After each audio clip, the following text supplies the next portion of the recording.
प्रिय विद्यार्थियों, आज हम विवेचन करेंगे भक्ति आंदोलन एवं निरंकारी नानक।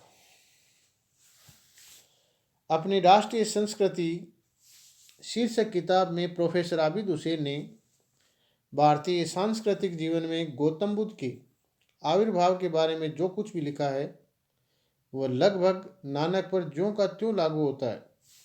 प्रोफेसर आबिद हुसैन लिखते हैं, फिर एक महात्मा का आविर्भाव हुआ जिसके हृदय में मानव मात्र के लिए प्रेम था और जिसका अंतर प्राणी मात्र के लिए संवेदनाओं से स्पंदित था। भारत का धार्मिक मानस गौतम बुद्ध के रूप में मूर्तिमंत हुआ। उन्होंने दार्शनिकों के अगम अपार चिंतन और पुरोहितों के अंधविश्वास कर्मकांड का विरोध किया, जातीय पूर्वाग्रहों और सामाजिक भेदभाव के विरुद्ध आवाज उठाई और प्रेम और मातृभाव का नैतिक सरलता आत्म संस्कार का संदेश दिया। उन्होंने धार्मिक सुधार का आंदोलन शुरू किया जिसने बाद में एक स्वतंत्र विश्व धर्म का रूप ले लिया। सच पूछा जाए तो भारतीय धर्म दर्शन और की अतिवादी और एक स्तर पर अमानवीय भूमिका पर आधारित संकीर्ण संस्कृति के जिस विरोध की परंपरा गौतम बुद्ध ने आरंभ की थी, नानक कतिपय अर्थों में उसी की एक मजबूत कड़ी थी। यही नहीं, जिस प्रकार तत्कालीन सामाजिक और धार्मिक विसंगतियों एवं उनकी अत्याचारी व्यवस्थाओं से मनुष्य को मुक्त करने का संकल्प लेकर गौतम बुद्ध एक ठोस रचनात्मक कार्यक्रम और स्पष्ट दिशा निर्देश के साथ रूढ़ियों का व्यू चीरते हुए सामने आए, नानक देव के बारे में भी लगभग ऐसा ही कहा जा सकता है। गौतम बुद्ध के आविर्भाव के काफी बाद भारत के सांस्कृतिक जीवन में एक युगांतकारी घटना घटित हुई और ये था मध्यकाल में एक महान और विराट भक्ति आंदोलन का आविर्भाव।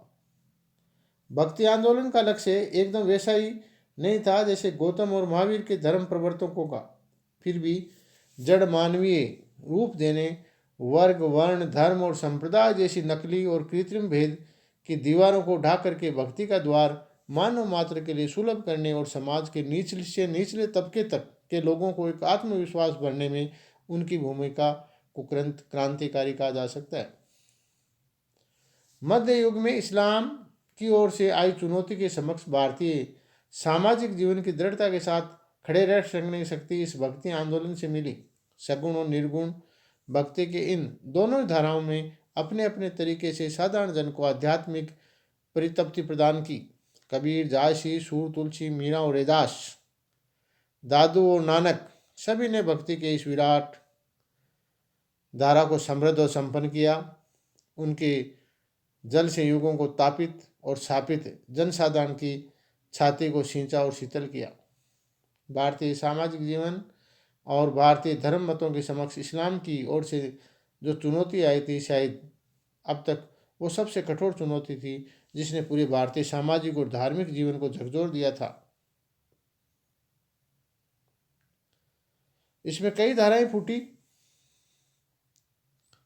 जिसमें निर्गुण धारा का सवाल है कि कबीर ने अपने निर्गुण संतों से आगे बढ़कर हिंदू मुसलमान, स्वर्ण अश्वर्ण, स्त्री पुरुष आदि के भेद को मिटाकर भक्ति के लिए सबका समान अधिकारी माना और वो जमीन तैयार की जिस पर वर्ग वर्ण संप्रदाय और धर्म निरपेक्ष एक सहज मानव धर्म की प्रतिष्ठित हो सके। इन निर्गुणों को सबसे बड़ी चोट हिंदू और मुसलमान धर्म मतों के बाह्यचारों की और उनके संकीर्ण और संकुचित आस्थाओं की पर चोट की थी। वर्णाश्रम धर्म के कर्णधारों ने उनको सीधे प्रश्न किया कि जब एक ही मूल से सब इसी तरह की उत्पत्ति है तो उस ज्योति की कल्पना सर्वत्र एक समान की जाती है, तो फिर ब्राह्मण और शूद्र का पृथक होना कहाँ सिद्ध है? जब सभी मानवों की उत्पत्ति एक समान होती है और कोई भी किसी धर्म विशेष में चिन्ह लेकर जन्म नहीं लेते तो फिर भिन्न भिन्न कैसे हुए? इसी प्रकार उन्होंने इस्लाम के ठेकेदारों से भी रोजा, नमाज, सुन्नत और जिह्वा का अर्थ पूछा और उनकी संकीर्णताओं के लिए फटकारा।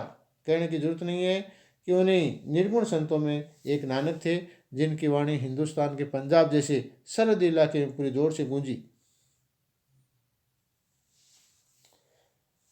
कबीर, सूफी संत, इस्लाम,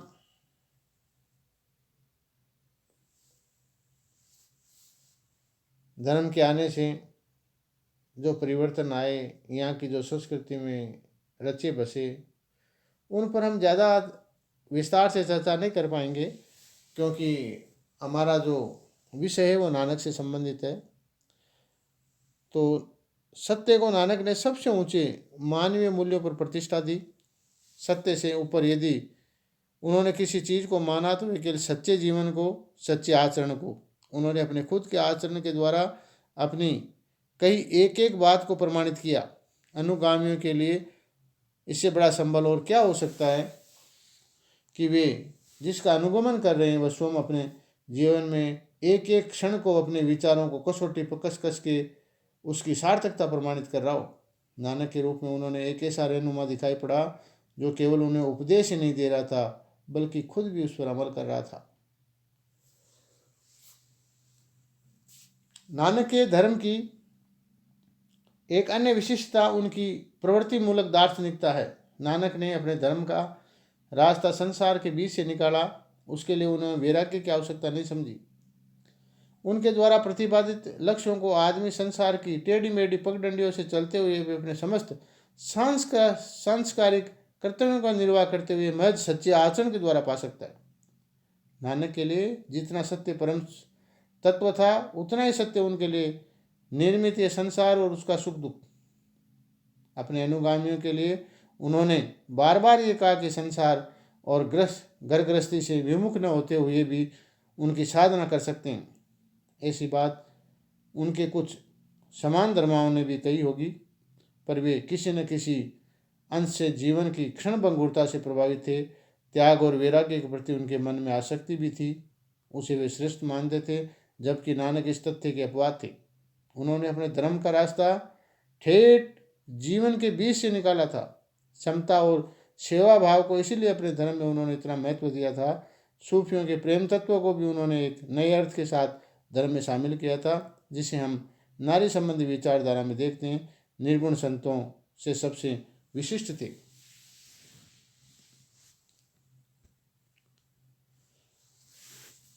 नारी नानक के लिए न तो ठगिनी है, न माया और न मोक्ष के मार्ग की बाधा। जैसा कि निर्गुण मत के अनेक संतों ने कहा, उसे माना भी।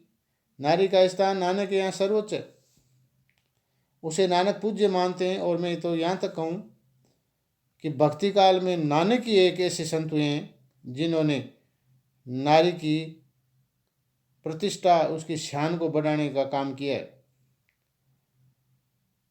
नानक पूज्य मानते हैं नारी को, उसे माता और जननी के रूप में नया अर्थ, नया संदर्भ देते हैं।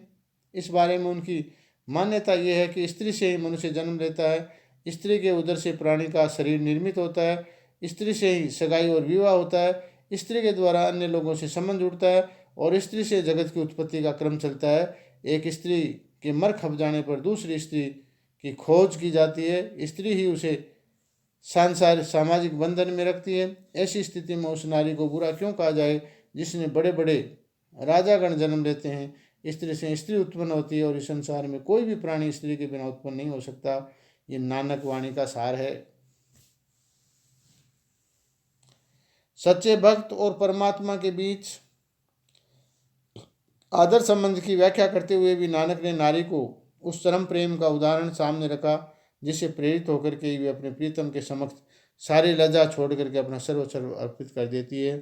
परम तत्व के प्रति भक्ति के ऐसे समर्पण के आकांक्षी नानक ने नारी संबंधी इस दृष्टिकोण के मूल में सामाजिक मान्यताएं हैं जो नारी को उसके अपने समाज और समय में हे दृष्टि से देखती थी। नानक शापित या शोषित वर्गों के समान नारी को भी सामाजिक मुक्ति की आकांक्षी थे। उन्होंने उन सारी मान्यताओं का कड़ा विरोध किया जो नारी की सामाजिक मुक्ति में बाधा स्वरूप थी।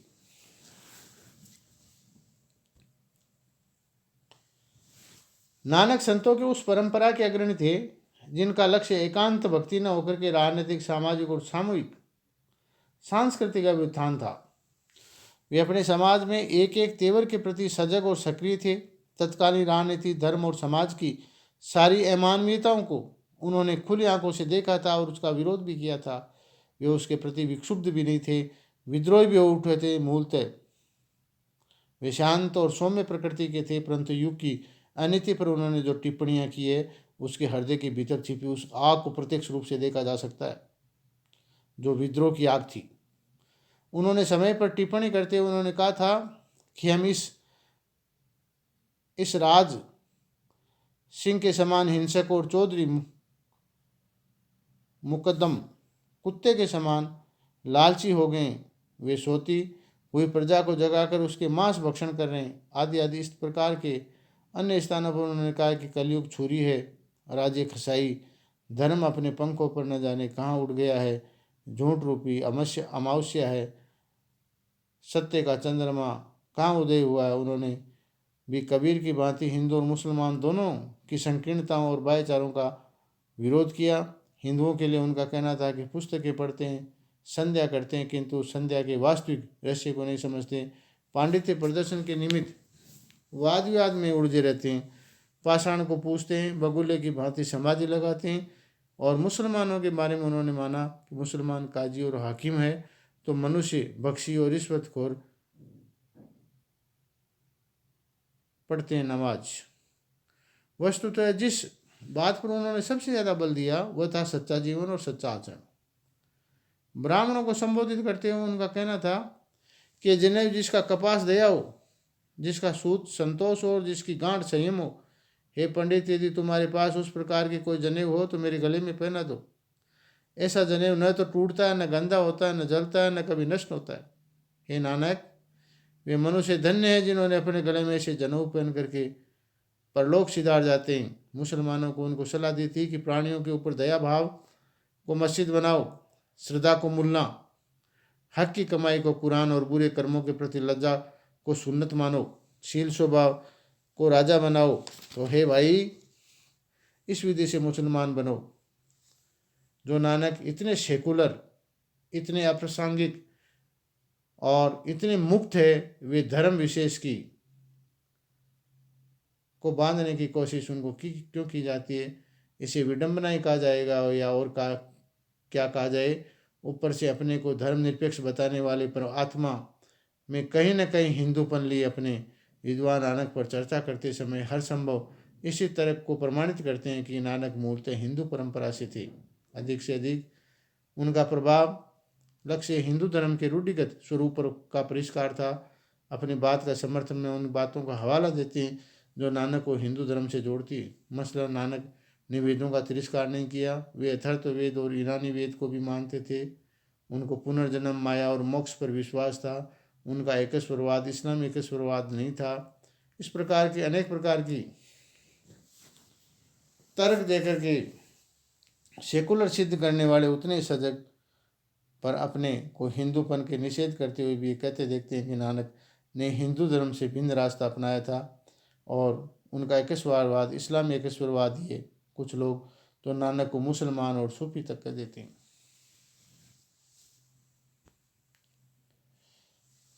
इस प्रकार ऐसे विद्वान भी है जो नानक को हिंदू, इस्लाम और किसी भी दायरे में न रख करके उसे उस सिख धर्म के दायरे में रखना चाहते हैं जिनका प्रवर्तन नानक ने किया था, जो हिंदू और इस्लाम से पृथक एक स्वतंत्र धर्म है। कहने का तात्पर्य है कि नानक का मूलवर्ती धार्मिक चेतावनी को भुलाकर उसे संकुचित धर्मों से सीमित दायरे में बांधने का जो प्रयास किया है उसकी प्रशस्त मानवीय दृष्टि से झुठलाया गया है और उनके व्यापक इरादों को विस्मृत किया गया है। सही बात और ईमानदारी से यदि पूछा जाए तो इस बात के सारे विद्वान कहीं न कहीं हिंदू और मुसलमान या सिख सांप्रदायिकता के घेरे में ही सोचते समझते हैं। सवाल यह है कि कौन सा वह हिंदू, इस्लाम या सिख धर्म है जिसके नानक सरी के संतों की प्रशस्त चेतना को सीमित किया जा सकता है। यदि नानक को किसी धर्म विशेष का परिष्कार ही करना होता तो सवाल ये है कि उन्होंने ऐसा नया रास्ता अपनाया है क्यों, और कहाँ है आज वह सिख धर्म जिसके प्रवर्तक नानक थे। वस्तुतः कोई भी धर्म हो, कालांतर में वह अपने अनुयायियों द्वारा संप्रदायवाद ही कर दिया जाता है और उसकी नींव कितने गहरे और प्रशस्त आधारों पर टिकी हुई हो। हिंदू, इस्लाम, सिख और बौद्ध, जैन सभी धर्मों को हम आज ऐसे ही देख सकते हैं। जिस आचरण की शुद्धता और सच्चाई पर विभिन्न धर्मों को खड़ा किया गया था, वह आचरण और सच्चा जीवन अब कहाँ मिलता है। अतएव जरूरी है कि धर्म भावना को संप्रदायों के भीतर उदार और व्यापक मानवीय जमीन प्रदान की जाए, जो तमाम सारे वर्गों के प्रवर्तकों को वास्तविक उद्देश्य होता है। आज जो सारे धर्म महज किताबी हो गए हैं, दुनिया के किसी सभी अपनी राह को सही राह बता रहे हैं, उन सच्चा और इंसानियत को देश निकाला दे दिया है, जो संतों को सबसे ज़्यादा प्रिय थी। सात्विक और सरल जीवन की बातें, जिनकी खास अवसरों की चीज़ें बन करके रह गई है। ऐसी स्थिति में सवाल ये उठता है ऐसी स्थिति में सवाल ये उठता है कि नानक या किसी संत को किसी खास धर्म की गद्दी पर ही क्यों मान दिया जाए। याद आता है कि नानक का जवाब जो उन्होंने मक्का के मुसलमानों द्वारा ये पूछे जाने पर दिया था कि हिंदू और मुसलमान में बड़ा कौन है। नानक ने कहा था, हिंदू और मुसलमान अपने में बड़े छोटे नहीं है, जो जैसे कर्म करेगा उसी के अनुरूप छोटा और बड़ा होगा। नानक का ये कथन प्रत्येक धर्मावलंबी पर ज्यों का त्यों लागू होता है। नानक उसी मानव धर्म के प्रतिष्ठापक और अनुयायी थे जिनके लिए कबीर और दूसरे मत, कोई कालूचंद खत्री के पुत्र नानक की बात करे तो करे, कोई उसे एक सिख धर्म का प्रवर्तक कहे तो कहे, नानक की सही पहचान तो यही थी कि जो नानक का निरंकारी रूप जो हमारे सामने आता है, वह जहाँ मानव मात्र के धर्म और का हिमायती और पैरोकार के रूप में हमारे सामने आते हैं। ये मानव धर्म जो ज्यों का त्यों चलती है, निरंतर बदरंग होती हुई इस दुनिया में अपने वास्तविक अनुयायी को इसलिए हताश नहीं होने देता कि कम से कम दुनिया चल रही है, अन्यथा कब के रसातल में पहुंच गई होती। जो बीज इन संतों ने इस दुनिया में डालें, संभव है कि कोई अंकुर कभी फूट करके इस जमीन से बाहर आए और धरती पर उसका हरा भरा कर दे, जैसा वे चाहते थे। विजय कभी भी किसी के संप्रदायों की भी हो, जब होगी और जरूर होगी, जो सच्चे और मानवीय धर्म का रूप होगा वही उजागर होगा, वही आगे चलेगा और उसी से विश्व का कल्याण होगा। धन्यवाद।